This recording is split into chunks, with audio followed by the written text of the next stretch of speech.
Well, we have to look back again in Matthew 24. The whole key is context in Jesus' explanation to his disciples about the time of his return. That is what their question is all about. Tell us about the time when you're going to return, the end of the age. What's going to be happen? What should we be expecting? What should we be doing? What should we not be doing? Now Jesus tells his disciples, knowing full well that his disciples will have gone to sleep in death. Matthew, though, records that as an eyewitness, or as I like to say, an ear witness to what Jesus said. And it is Matthew's account that has the greatest amount of information concerning what will be the condition of God's people at the time that he returns. We are told, Matthew 24, 42 to 51. There are a group of people which are given the definition or name servants or bond servants or slaves, however you want to interpret that word. That's pretty much what it means. Now, what is a bond servant? Somebody purchased by somebody. They paid a bond, so they belong to somebody. So is this just like, you know, common slavery, where, like, was, you know, rampant in the world in the early ages, and where people were taken captive if their country was overthrown, they were taken captive and sold into slavery, or like those who were captured in Africa and brought over to the New World and sold into slavery? Is that this what we're talking about? Is that a bond servant? No. Probably not. They did not do that. They did not bond themselves willingly. They were taken against their will. Right. And they were sold as property without ever being rightfully owned. Plus, if the master's willing to pay a bond, he's going to value that servant to a much greater degree than a common slave. See, what happens is that someone gets in way over their head and incur a debt that they cannot repay. They just cannot repay. They wouldn't live long enough to work off the number of hours required to pay the debt that they owe. So someone who did have the wherewithal and the means to pay off that debt would say, look, I'll pay your debt in return for a bond from you. We will now make a bond, which is a contract. And you will work for me for X amount of years. And then everything is paid off. If the debt was too high for you to pay because you wouldn't live long enough, how long would you have to stay in service to the individual who paid your debt?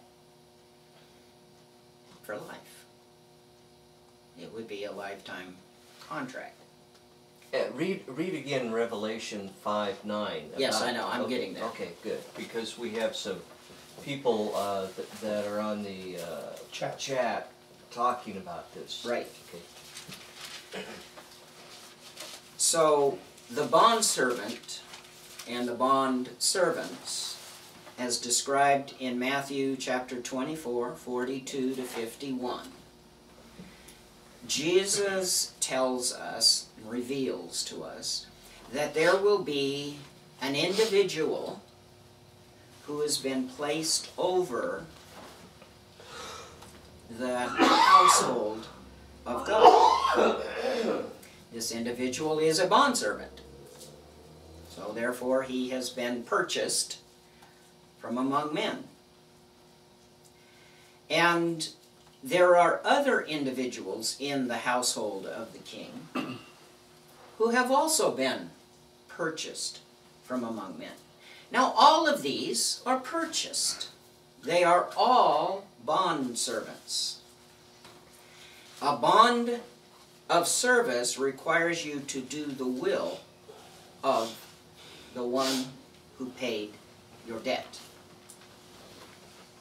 You, in essence, do not have your own will.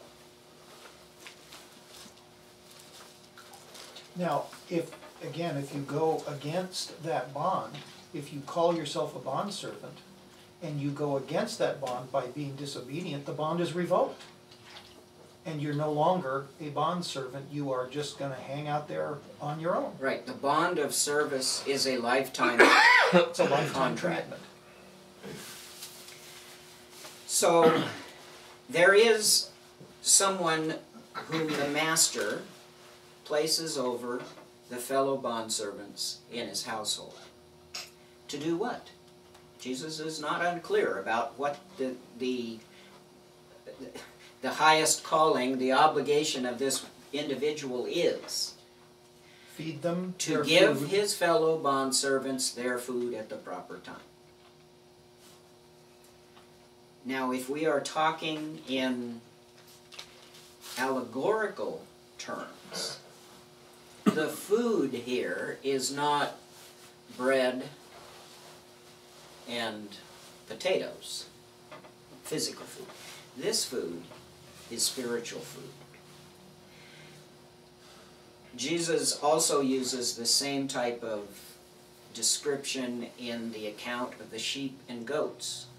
In Matthew 25:35, he says, I was hungry, and you gave me to eat. I was thirsty, and you gave me to drink. I was a stranger, and you welcomed me in. When Jesus was here, his ministry was likened to feeding the multitude.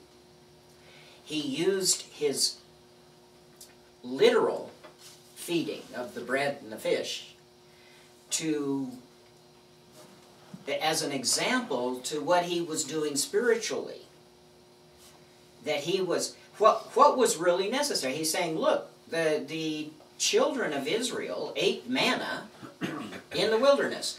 God providing physical food for your physical bodies. And they died.